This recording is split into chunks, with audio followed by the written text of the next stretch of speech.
ハレルヤ、感謝いたします。今日もよろしくお願いいたします。今日の神様の御言葉は第一コリント1章の2節、そしてもう1箇所第一コリント12章の24節から27節までですね。もっと先に行くとないですか。はい、そうですね。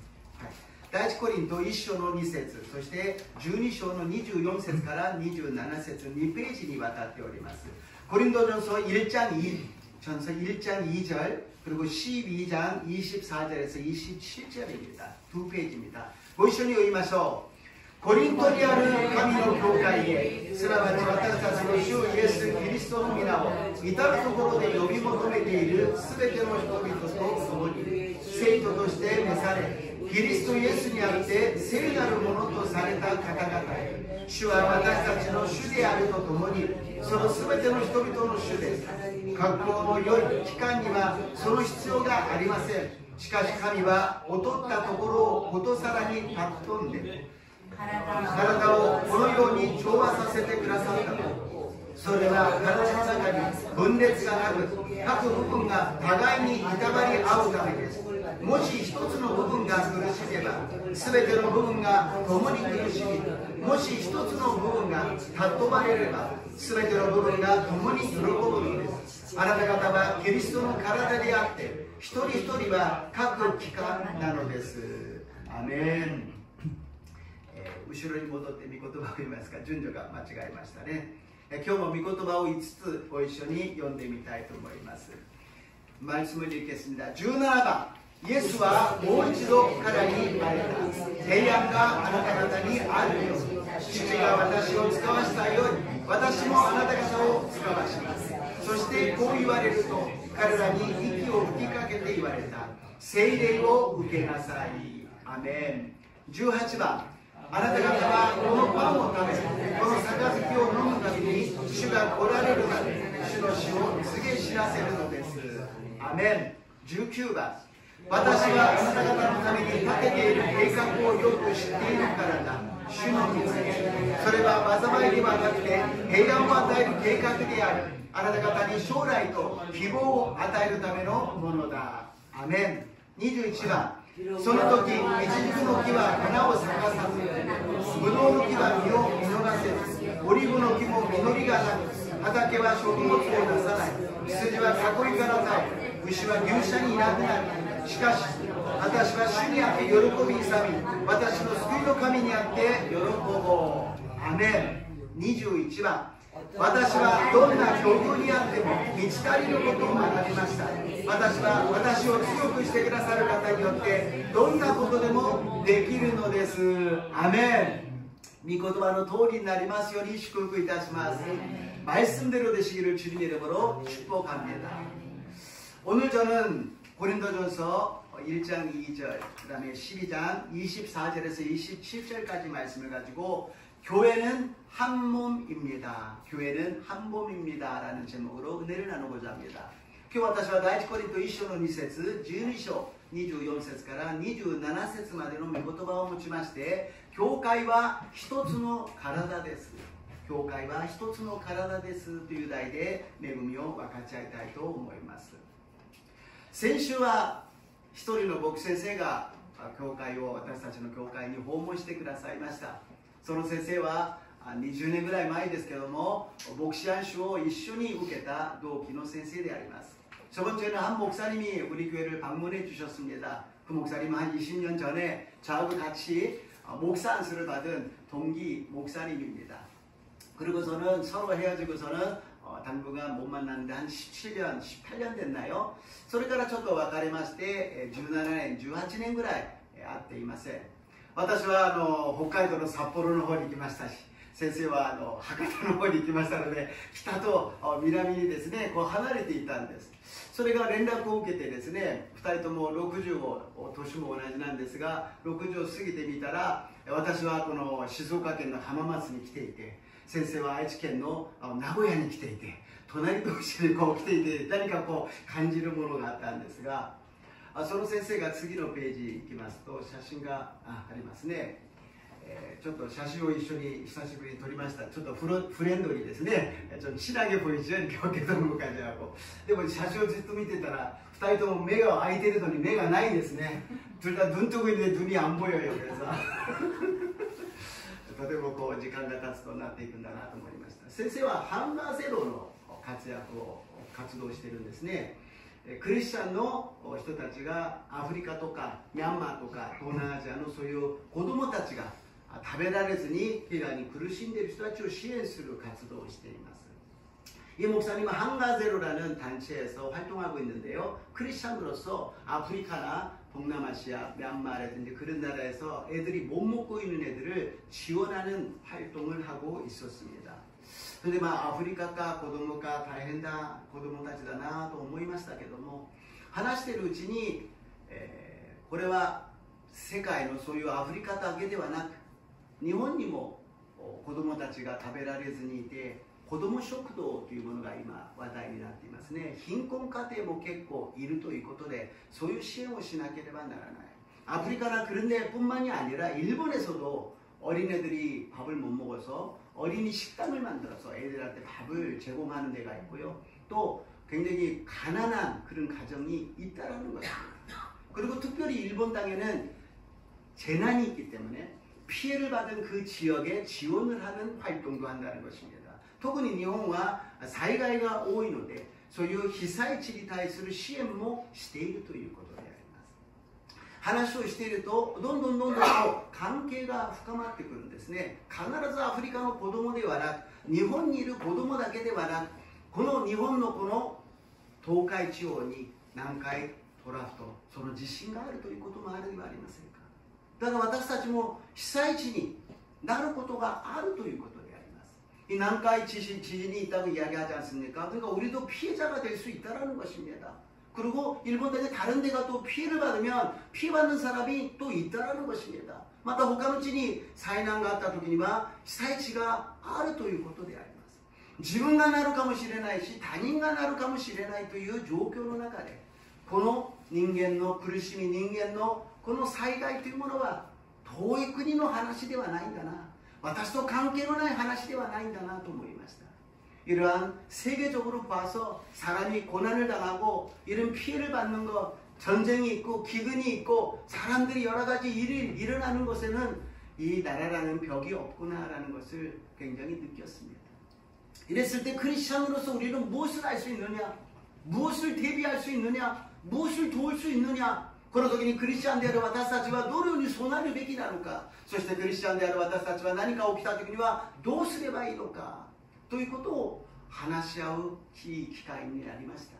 もっと整ってきた時には少しここに招いて説明をしていただこうと思います。災難に対して私たちがどう備えるべきなのか、何か起きた時にはどのように私たちが対応すべきなのか、私たちだけではなく他のところがそういうふうになった時にどうすべきなのか、 한번 정리가 되면 불러서 말씀을 듣고 싶습니다. 우리가 재난에 대해서 어떻게 준비를 해야 되는지, 또 재난이 일어났을 때 어떻게 대응을 해야 되는지, 또 다른 데가 그런 방향이 됐을 때는 어떻게 그것을 우리가 도울 수 있는지를 한번 이야기를 나누고 싶었습니다. 근데 재밌는 것은 목사님이 올해 들어와서 꿈을 꾸셨대요. 꿈을 꾼데 어떤 꿈이냐면 에스더의 말씀, 죽으면 죽으리라는 그런 말씀 속에 이때를 위해서라는 말씀을 받았다는 것입니다. 先生が興味深いのは今年に入って夢を見たんですが、そのエステルの死ななければならないならば死にますと、今の時のためなのかもしれないという御言葉をいただいていたというのであります。私も言いました。先週のメッセージはまさにそこですよ。死ななければならないんですならば死にます。この時代にこの場所に私たちがいるのはこの時のためかもしれない。 저번 주일날 설교가 그거였어요. 목사님, 죽으면 죽으리라, 아니 죽으면 살리라. 이 시대에 이 장소에서 우리가 있는 것은 이때를 위해서 아닌가요? くっつけただけの話でしょうか。偶然私たちは生まれて偶然私たちはここにいるんでしょうか。 제가 말을 갖다 붙였나요? 우연히 우리는 그냥 일본 땅에 있는 것이고 이 땅에 있는 것이고 우연이라고 생각합니까? 全てのものはつながる。 모든 것이 연결되어 있다는 것입니다. 지역적인 공간도 시간적인 것도 모든 것이 다 연결되어 있는 것을 느꼈습니다. 全てのものがつながっているのです。距離的な空間もつながっているし、時間というものもつながっていて、今日私たちがここに存在しているのです。家庭という共同体、また町の共同体、市や県の国の共同体、そして世界の共同体があると思いますが、私たちは教会の共同体で生きていくものだと信じます。 우리는 가정의 공동체가 있고요. 이 하마마츠시 또 마을이 있고 또 캔도 있습니다. 그러나 그 나라가 모든 것을 추월해서 우리는 믿음의 공동체, 교회의 공동체로 살아가야 될 줄로 믿습니다. 그래서 오늘은 교회의 공동체에 대해서 한번 은혜를 나누고자 합니다. 그런데 今日は教会の共同体について一緒に恵みを分かち合いたいと思います。教会というものは共同体なんですけども、普通は共同体は共に同じ体、同じ集まりだということですね。 보통 공동체라고 교회를 말씀하십니다. 그러나 이 공동체라는 건 똑같은 함께하는 똑같은 몸, 똑같은 몸이라는 것이죠. 그러나 한 발자국 더 나가서 우리는 함께 움직이는 모임이라는 것입니다. もう一歩私たちは踏み込んで共に動く集まりなのであります。だから使徒の働き、使徒行伝と言いますね。ただ知識だけのものであるならば使徒使伝というかもしれません。 교된, 行う, 고도する 働きだということですね. 그러니까 사도행전을 보면요, 지식적인 것만 있다면 사도지전이라고 그랬겠죠. 행전이라는 건 행동하는 모임이라는 것입니다. 그래서 우리는 이 교회가 어떻게 움직여가야 되는 것이고, 어떻게 우리가 살아가야 되는 것이고, 이 공동체가 무슨 뜻이 있는지 다시 한번 은혜를 나누고자 합니다. 私たちはどのように教会生活をしていくべきなのか、教会の共同体は何なのか、もう一度私たちが恵みを分かち合っていきたいと思います。1番目に、教会は建物ではなく人です。첫 번째로 교회는 건물이 아니라 사람이라는 것입니다. 우리 고린도전서 1장 2절 말씀 읽겠습니다.第一コリント1章の2節を読んでみましょう。읽겠습니다. コリントにある神の教会へ、すなわち私たちの主イエス・キリストの皆を至るところに呼び求めているすべての人々と共に聖徒として召され、キリストイエスにあって聖なるものとされた方々へ、主は私たちの主であるとともにそのすべての人々の主です。アーメン。教会といったら大体菅原町にあるこの交差点のところにある教会というふうに私たちは思うわけであります. 교회라 그러면 우리가 이 스가르초에 있는 교회, 저쪽에 있는 교회 그렇게 이야기하지 않습니까? 그러나 건물이 아니라는 것입니다. 여기에 카미노 교회と言っているわけです. 카미노 교회와 建物と言っているわけではなく、何を言っているかというと、聖徒として召され、キリストイエスにあって聖なるものとされた方々と言っているんですね. 여기서 교회는 건물이 아니라 예수님께서 말씀하시는 것은 무엇이냐? 그리스도 안에서 거룩하여지고 성도라고 부르심을 받은 자들이라고 이야기합니다. 사람이라는 것입니다. すなわち人だということであります。教会というこの表現というものは漢字で見るとですね、教える会なんですね。教える集まりだから聖書勉強とか、いろんなそういう教える方が主になっているのこの東洋だと思うんですけども、이 한자로 하면은 가르치는 모임입니다. 그러니까 성경 공부라든지 여러 가지 가르치는 것이 많이 있어요. 근데 영어로 보게 되면은 처치라는 그 원어를 보면은 주님께 속한 자라는 거예요. この英語で見るとチャーチなんですが、チャーチは言語の元に言ってみると主に属するものだと言ってるんですね。だから世の中に属している人たちは世の中にいますので教会に来ません。教会に来るのは主に属しているから来るのであります。 그러나 세상에 속한 사람은 교회 안 와요. 세상에 속해 있기 때문에. 왜 우리는 교회 오느냐? 하나님께 속해 있기 때문에. 주일날에 하나님의 날에 하나님이 부르시기 때문에 오는 것입니다. 주로기니 주가 요발에 왔다 스타치와 아스마는 거です. 기리샤語で言うと 에클레시아です. 메사레타 히토비토. 에클레시아, 헬라어로 하면 에클레시아인데요. 부르심을 받은 사람이라는 것입니다.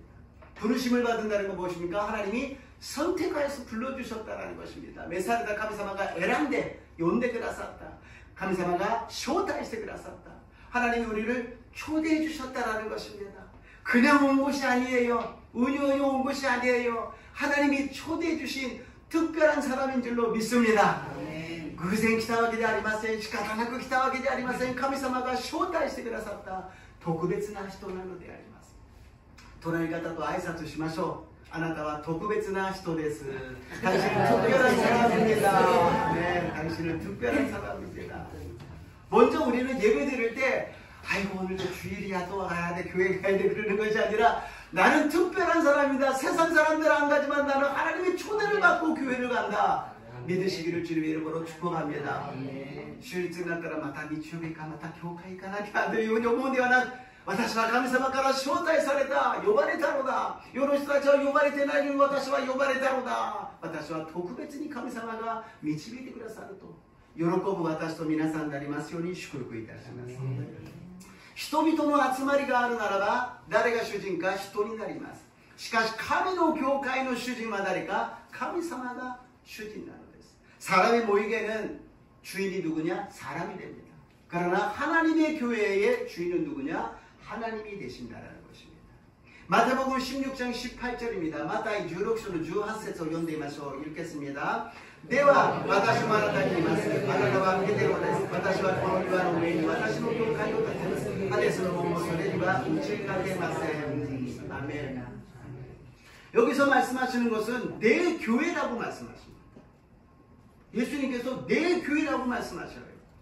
누구누구의 교회가 아니라 누구누구 목사의 교회가 아니라 예수님이 내 교회라고 말씀하십니다. イエス様がここで大事なことは私の教会と言っているんです。誰々の教会、誰々牧師の教会ではなく私の教会だとイエス様がおっしゃっているんです。 그러니까 교회할 때 우리는 누구를 만나러 가는 겁니까? 예수님을 만나러 가는 거예요. 하나님을 만나러 가는 거예요. 私たちは教会に行くとき誰と会うために行くんですか? イエス様に会いに行くんです。神様に会いに行くんです。だけど私たちに見えるのは人間です。牧師や人々が見えます。 눈에 보이는 건 목사예요. 사람입니다. 그런데 보니까는 실망을 해요. 막 마음이 안 맞아요. 왜 그럴까요? 목사에게 예수님을 바라는 거예요. 사람에게 예수님을 기대하는 거예요. どうして牧師を見て心にあったり人と会って心にあってなんかこう心が良くなかったりするんでしょうか。その人を通してイエス様を期待しているんです。イエス様に会いに教会に来てイエス様が見えないから牧師を通してイエス様を見つけようとする。人を会ってイエス様を期待するのです。 목사는 예수님이 아닙니다. 사람도 예수님이 아닙니다. 예수님은 눈에 보이지 않습니다. 그러나 여러분과 함께 계십니다. 목시와 예수様ではありません。また生徒さんもイエス様ではありません。イエス様は目に見えませんが私たちと共におられるのであります。だからこれからはこの教会の主人のイエス様に会おうと集中していきますように 예수님의 미란 요때 오래가 있다시마스. 교회 오실 때는 반드시 예수님을 만나기 위해서 예수님을 만나고 가시기를 주님의 이름으로 부탁합니다. 두 번째로 교회는 예수님의 몸입니다. 네 반면이 교회와 예수님의 가라다라도 이때이마스. 第一コリント12章の27節です。コリント전서 12장 27절입니다. あなた方はキリストの体であって一人一人は各機関なのです。アメン。 教会はイエス様の体だと、キリストの体だと言っています。이 교회는 그리스도의 몸이라고, 우리는 그리스도의 몸이라고 말씀하시고 있습니다. 몸이 있다라는 것은 머리가 있고 팔다리가 있는 거 아니겠습니까? 가라다가あるということは頭もあり手足があるものですね。それをエペソビトの手紙1章22から23節が言っています。エペソス 1장 22절 23절 읽겠습니다. 読みましょう。 また神は一切のものをキリストの足の下に従わせ一切のものの上に立つ頭であるキリストを教会にお与えになりました。教会はキリストの体であり一切のものを一切のものによって満たす方の満ちておられるところです。アメン。 여기서 뭐라 그럽니까? 그리스도는 무엇입니까? 교회의 머리로 삼으셨다고 이야기합니다. 그리고 교회에 그 몸이 있다라고 이야기합니다. ここでキリストは頭であると、そして教会はキリストの体であると言います。だから私たちの頭はイエス様であり、私たちはその体なのです。 예수님이 우리들의 머리요, 우리는 그 몸이라고 말씀하고 있다는 것입니다. 머리가 있다면 머리가 명령하는 대로 몸이 움직이는 건 아니겠습니까? 頭があるということは頭で考えて命令するものが指令をして、そして体が動くものであります。頬がかゆいなと思って書こうとするとこういうふうに持っていくわけで、腕がもしいやいや頬じゃなくてお尻の方がかゆいですよと言ったらおかしいわけです。その体は지금 본인의 내가 가려워서 손을 가고 싶은데 아닙니다 그러면서 엉덩이 쪽에 가렸습니다 하면은 이게 올바른 건강한 몸은 아니라는 것입니다. 그래서 하나님께서는 우리에게 말씀을 주셔요. 우리가 목사의 생각과 목사의 이야기를 들으러 오는 것이 아니라 하나님의 말씀을 들으러 오는 것입니다. 私たちは教会でメッセージというものは牧師の考え、牧師の思想、牧師の話を聞きに来たのではなく、イエス様の御言葉、神様の聖書の御言葉を聞きに来たのであります。それが私たちに対する命令であり、それに従って私たちは生活をしていくわけであります。 그걸로서 우리들이 생활하는 것이 하나님의 말씀으로 살아가야 된다는 것입니다. 우리가 왜 매일같이 성경을 읽어야 된다고 말씀드리냐면 딱딱하고 이해하기가 힘들지만 말씀은 살아있기 때문에 내가 이해를 못해도 영원히 그 말씀을 듣고 있어요. 영혼 속에서 내 생활 속에 그 말씀이 이루어져 가는 것입니다. どうして毎日聖書を読まなければならないというかというと、それはとても硬くて読むのは大変であります。理解するのも大変であります。でも私たちが分からなくても、理解できなくても、私たちの魂がその御言葉が生きて働いて、私たちの信仰生活に大きな力となっていくのであります。 頭があって手足がくっついているものであります。 머리가 있고 손발이 있는 것이 아닙니까? 태어나가지고서는 몸만 있었는데 머리가 생기고 손이 생기고 발이 생기는 것이 아니라 처음부터 몸과 머리와 손발이 다 있다는 것입니다.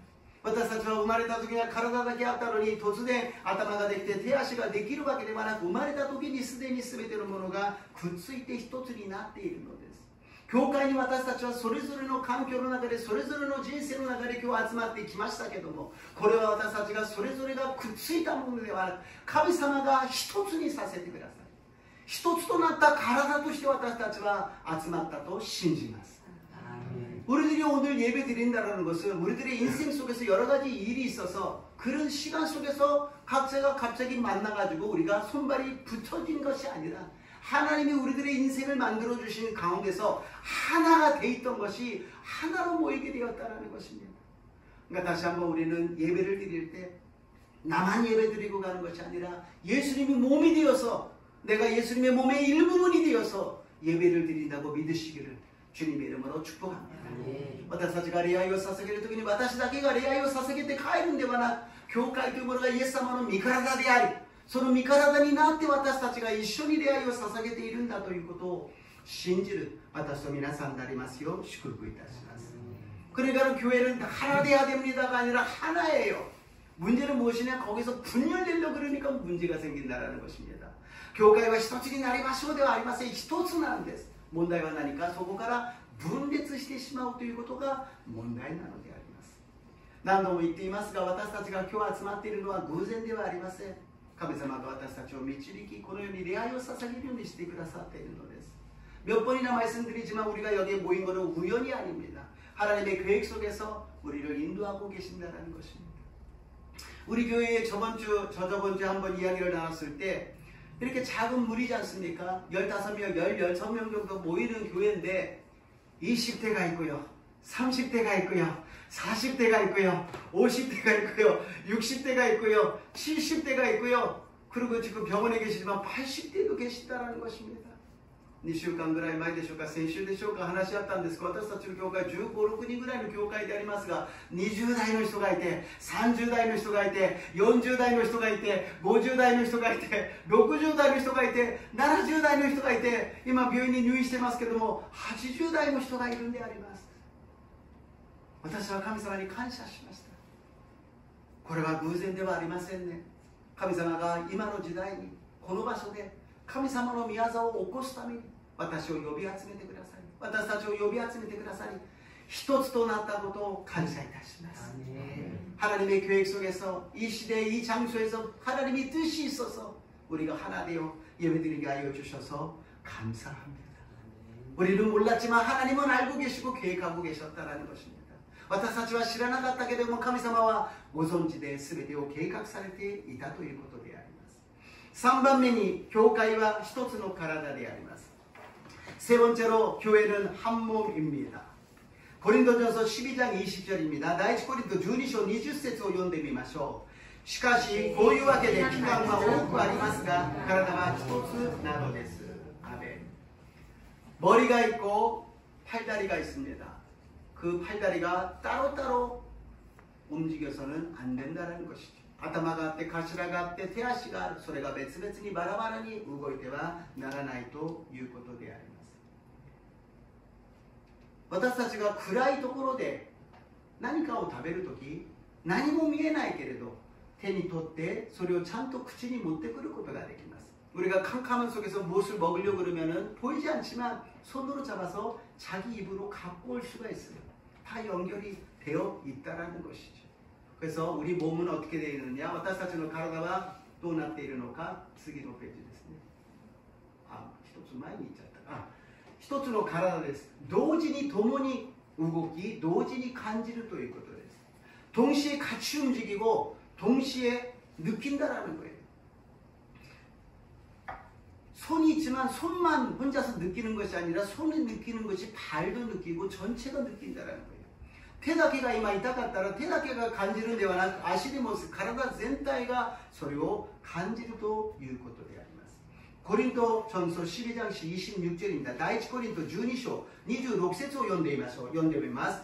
もし一つの部分が苦しめば全ての部分が共に苦しみ、もし一つの部分が喜ばれれば全ての部分が共に喜ぶのです。アメン。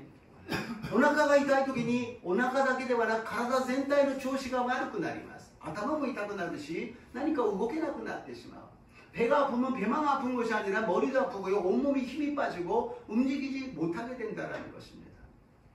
제가 이가 아파가지고서는 신경을 뺐어요. 끊었더니 이게 안 아파져요.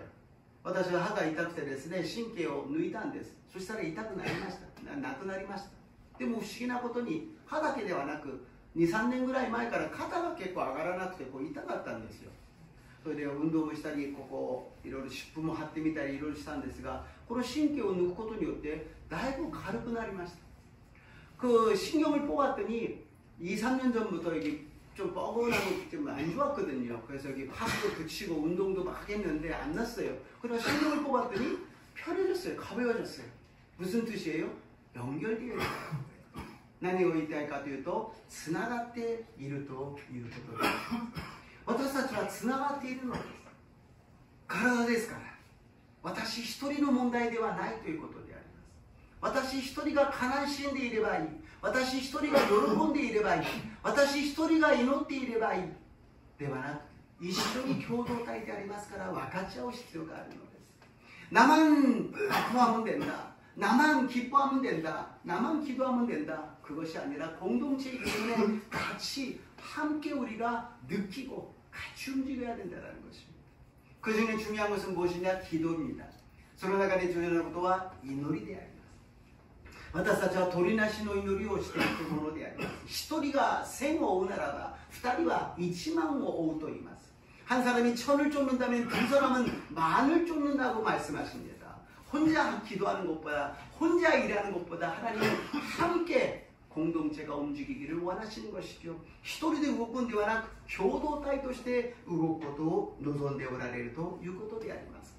祈りの課題を伝えることは難しいことでしょう。自分の恥ずかしいことを伝えなければなりません。問題があること、弱いところを言わなければなりません。 자기의 기도 제목을 말한다는 것은 부끄러운 이야기입니다. 자기의 몸의 연약한 부분을, 자기의 문제를 갖다가 이야기를 해야 되니까는요. 그러나 내가 집에 금덩어리가 있다, 돈이 있다 그러면요, 도둑이 와서 훔쳐갈 수가 있지만 내가 연약하다, 내가 문제가 있다, 질병이 있다 그러니까 아무래도 그것을 도둑할 사람은 아무도 없다는 것입니다. 私が家の中には金の塊があるんだよというと、それを盗みに来る人がいるかもしれませんが、私は弱いとか、私にはこういう足りないものがある、問題があるということを言ってそれを盗んでいく人はいません。特にクリスチャンであるならば、一言でも一緒に祈ることができるのであります。今の時代、特に今週この6月は私たちは国と民族のために祈らなければなりません。 우리는 이 6월달에 특히 이 시대에 우리는 나라와 민족을 위해서 기도를 해야 됩니다. もちろん私は韓国人でありますから、韓国の大統領選挙があって、今本当に国が混乱している、これを祈らなければならないということを切実に思っていますが、それだけではありません。日本に石破総理がなったことも奇跡じゃないですか。その政策が、そのリーダーシップが、その手腕が、いろんなこと言われますが、それは予定的なものであって、私たちが見るのは霊的な状態ではありませんか。その人がクリスチャンであり、その人がその場所でひざまずいて祈るなら、神様はその祈りを聞いてくださり、神様はその祈りを通して働いてくださると信じます。저는 한국 사람이기 때문에 한국의 대통령 선거가 어떻게 되는지 굉장히 궁금합니다. 그래서 어쩔 수 없이 기도하게 됩니다. 그러나 한국뿐만이 아니라 일본 땅도 그렇잖아요. 이치바 수상이 되었어요. 크리스찬이 수상이 되었습니다. 기적이에요. 그 사람이 리더십이 없다, 뭐 대책이 별로 안 좋다, 여러 가지 일이 있지만 그 세상적인 일입니다. 그거에 우리는 관심 없어요. 우리가 관심 있는 것은 크리스찬으로서 무릎을 꿇고 기도할 때 하나님이 그 기도를 들어주시고 그 기도를 통하여서 역사하여 주실 줄로 믿습니다. 지금 이때에 10배 부흥을 부르짖는 우리 앞에서 수상이 크리스찬이 된 것은 우연한 일이 아니라 이때를 위해서 하나님이 역사하고 계심을 믿습니다. 私たちが10年のうちに10倍のリバイバル、日本の全国のリバイバルを叫んでいる時にクリスチャンの総理が現れたのはただ偶然ではなく、この時のために、この働きのために神様が働いていると信じます。 내가 지금 밥 먹기 살기가 힘든데 나라 민족 그거 신경 못 써요. 私は今食べていくのが精一杯で国と民族のために祈ることは余裕がありませんよ. 지금 뇌에서 터져가지고서 피가 흐르고 있는데 배고프다고 밥 먹대가 되겠습니까? 今頭から血を流している状況なのにお腹が空いたからご飯を食べている状況なのでしょうか。私たちは深刻に考えなければなりません。つながっているのです。私だけではなく、私のために国と民族のために、私のためにこの地域のために、私のために家族のため、そして私のために教会のために祈らなければならないと信じます。내 나를 위해서니까는 나라와 민족을 위해서 기도를 해야 되고요. 나를 위해서니까는 다른 사람들을 위해서 기도를 해야 되고요. 나를 위해서니까 가족을 위해서 기도를 해야 된다는 것입니다. 예수님께서는 3년 반에 그 사역 중에 3분의 2는 병 고치셨어요. 많은 귀신 들린 사람, 병든 사람들을 고쳐주셨어요. 복음을 들고서는 세계를 도르시면 더 좋을 텐데 왜 그러셨을까? イエス様が3年半の間交渉会をなさるときに3分の2は病気の人、悪霊に疲れた人を癒されました。それよりも福音を持って世界中を回った方が福音が伝わるんではないか。イエス様は何をされたのか、どうして病気の人を癒したのか、イエス様の体だからであります。イエス様の共同体だからであります。すべてのものが神様のものであるから、病んでいる人を、体の中に悪い部分を癒してくださったと信じます。 예수님의 병든 자를 고쳐주셨네요. 예수님의 몸이시기 때문에, 하나님의 백성들이기 때문에 그 몸에 나쁜 것을, 병든 것을 고쳐주신 것은 당연한 것이 아니겠습니까? 그리고 예수님이 말씀하십니다. 내 이웃을 내 몸같이 사랑하라고 말씀하십니다. そしてイエス様は最後に言われることは、あなたの隣人をあなた自身のように愛しなさい。あなた自身なんだから。隣人はあなたのつながっている体の一部なんだから、あなた自身のように愛しなさい。내 이웃은 너의 몸이다. 나의 몸이야. 다 연결되어 있어. 그러니까는 사랑하는 것이 자기를 사랑하는 것이라고 말씀해 주신 줄로 믿습니다. 뭔가 풀리는 것 같지 않아요? 왜 이웃을 사랑하고 원수까지도 사랑해야 되는가?何か理解できるようになったと思いませんか？どうして愛しなさい、敵までも愛しなさい、祝福しなさいと言ったのでしょうか。ネヘミヤは遠いところで高い地位にいました。自分一人のことを考えれば、家族の考えれば何の心配もありません。自分の祖国が今めちゃくちゃであることを聞いて数日間も涙を流しながら祈りを捧げました。 느헤미야는 자기는 고위에 그 지위에 있었기 때문에 자기 가족은 먹고 사는데 불편함이 없었어요. 그러나 조국이 지금 힘들다라는 이야기를 듣고 수일이나 며칠씩이나 눈물을 흘리면서 기도를 했다라는 것입니다. 에스더도 그렇잖아요. 왕으로 있으면서 자기가 그냥 사는 데는 불편함이 없었어요. 그러나 민족이 지금 전멸될 수 있는 그런 위기 속에서 죽으면 죽으리라 하면서 금식하며 기도하며 하나님 앞에 나갔다라는 것입니다. エステルは王妃でありました。自分はもう死ぬまで問題はありません。裕福に暮らせます。でも自分のユダヤ民族が根絶やしにされる、みんなが死んでしまう。この時に死ななければならないんでしたらば死にます。そして王のところに覚悟していくのであります。ヨブ記はヨブが苦しんでいる時に友人たちが慰めに来ました。ヨブ記 개인적인 거잖아요. 친구들이 위로왔어요. 요즘은 사이쇼니 나그섬이마스가 돈돈 하나시와 아나타와 스미가 아루 가라잖아이까. 가미사마가 곤다 무니마데 수르노와 아나타니 몬다이가 아루잖아이까. 아나타와 마수 오게 되는다. 아나타와 나니까 마치가 요시되는다. 하야쿠 구이아라타미나사이. 가미사마니 구이아라타미나사이. 세메테 스미니 사다메테 희망을 시대는 노데 아니마스. 요배 친구들이 처음에는 위로왔지만 나중에는 굉장히 정지하잖아요. 그래도 너가 벌받은 거 아닌가? 너가 잘못이 있으니까 하나님이 이렇게까지 하지. 아무것도 안 했는데 왜 이렇게 벌받은 것처럼 돼? 고난받는 거야. 빨리 회개해. 빨리 기도해. 정지하고 뭐 화를 내는 것입니다. これが優しさではありません。これが隣人ではありません。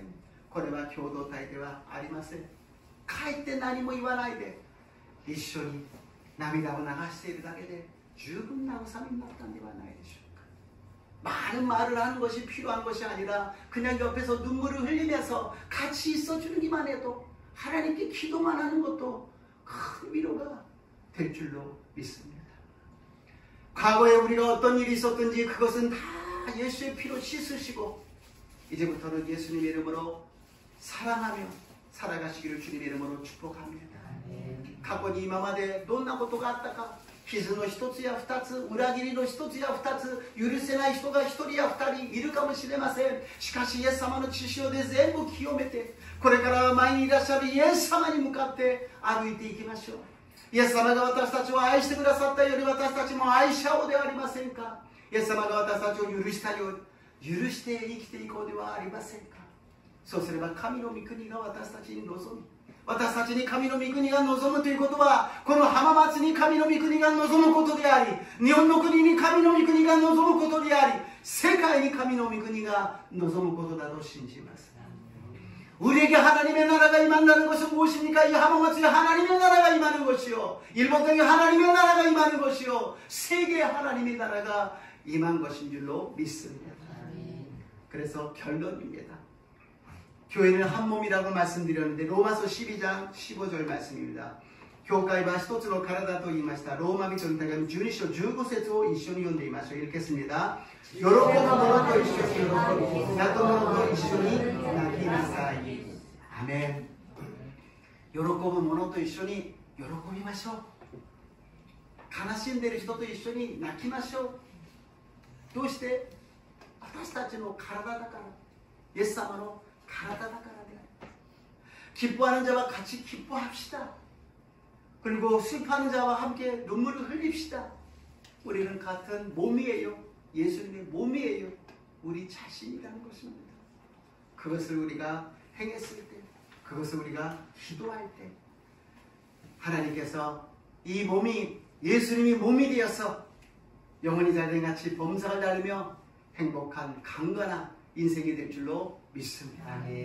このことを実践していく私たちの共同体になるときに私たちの魂が幸いゆえ、すべての点でも幸いゆえ、健康になり幸せな人生を生きていくことができると信じます。私たちは何かをするために生まれてきたのではなく、幸せに生きるために生まれてきたのだ。 우리는 무엇인가를 하기 위해서 태어난 것이 아니라 행복하게 살기 위해서 태어난 것이다. 성경에는 사랑받기 위해서 그리고 사랑하기 위해서 태어난 줄로 믿습니다.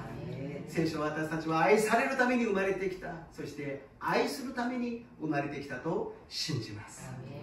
기도하시겠습니다。お祈りいたします。ハレルヤイエス様、教会は建物ではなく人であります。教会はイエス様の体であります。教会は一つの体であります。私たちが自分と他人を区別するんではなく、全てが神様の家族である、イエス様の体であることをもう一度認識しました。主よ、私たちがこれから生きていく中、一歩一歩イエス様が私たちを教えてくださり、導いてくださり、幸せな人生を、祝福の人生を歩むことができますよう導いてください. 이제부터 우리는 예수님과 하나가 된 사람으로 살겠습니다. 이웃과 나 구분하는 것이 아니라 하나가 된 몸으로 살아가겠습니다. 그리고 우리의 관심은 세계입니다. 모든 것입니다. 하나님이 만든 모든 것에 관심을 갖고 기도하며 살아가는 자가 되게 도와주시옵소서. 私たちの関心事は全てであります。世界であります。神様がお作りになった全てのことに関心を持ち、愛し、祈ることができますよう導いてください。イエス様の皆によってお祈りいたします。アメン。賛美を捧げます。찬양하겠습니다。